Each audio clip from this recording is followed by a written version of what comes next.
Good morning and welcome to continuing reflections from the Manse, looking this week at the famous priestly blessing or the Aaronic blessing, which is found in Numbers chapter 6. Let me read the appropriate words. The Lord said to Moses, "Tell Aaron and his sons, this is how you are to bless the Israelites. Say to them, the Lord bless you and keep you. The Lord make his face shine upon you and be gracious to you. The Lord lift up his countenance upon you and give you peace.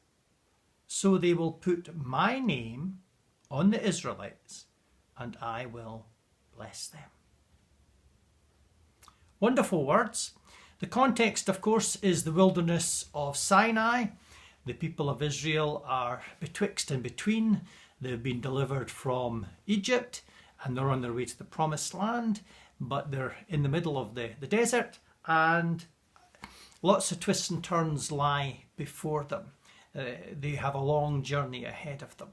And that's a parable too, that journey of the restlessness and the journeying of the Hebrew people, not just throughout the Bible times, but since the dawn of history. And of course for the Christian people too. The church has had many twists and turns on its pilgrimage of life, but the one constant in all of these things is God's promise that his presence is with his people. Now, the Lord bless you. The word blessed there is barak in the Hebrew. And there's a couple of related terms which might help us to expound this a little bit. One is the word berek, which is knee in Hebrew, and then barakah, which is a gift or a present. Now, think of the symbolism here. We have the idea of bending the knee to present someone who is maybe of a status above you with a gift or a present. Or we have the image of bending the knee to receive a blessing from someone who has a status above us, perhaps a father blessing a son. But I want to say there's another element here, and it's the idea of God's humility. It's not just our humility in coming before God to bend the knee and be open to him to receive a blessing. It's of the kind of God we believe in.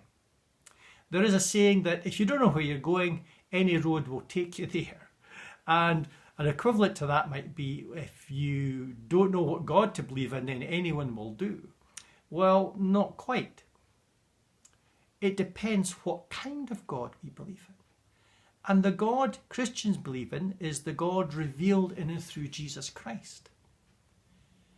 But that God in Jesus Christ is the same God revealed in his relationship with the people of Israel. And what we have in both the Hebrew Bible and in the Gospel is a God who is humble. He seeks us. We do not find him, he finds us. We do not save him, he saves us. We do not guide him, he guides us. And for the people of Israel, that was the situation they were in. They didn't choose Yahweh, and that's the name that's translated as the Lord. That's the covenant name. God, better known in English as Jehovah. Yahweh chose Israel. Israel didn't choose Yahweh. Yahweh delivered the people of Israel from Egypt. It wasn't the other way around. And here in the desert, they're given a covenant, a relationship. God says, I will be your God, you will be my people. And here is the continuous blessing to be received through the priests. The Lord bless you. And it's this idea of the vulnerability of God, the humility of God, the self-giving nature of God to come to us. And that reminds us, we're not talking here about the God of the philosophers, as Pascal talked about, or even the modern God of the physicists. There are many people who are scientists who believe there's an architect or some great force behind the universe because of the architecture of the universe. There must be a creator, but it's a distant God. This is a God that's hands-on. The biblical God is a hands-on God. And he comes to us in humility because he can be rejected. He's a God who reveals his heart in and through his relationship with the people of Israel. And above all, he reveals his heart in and through Jesus Christ. What could be more scandalous to many people's minds? And that includes the sophisticated philosophers as well as other religious people.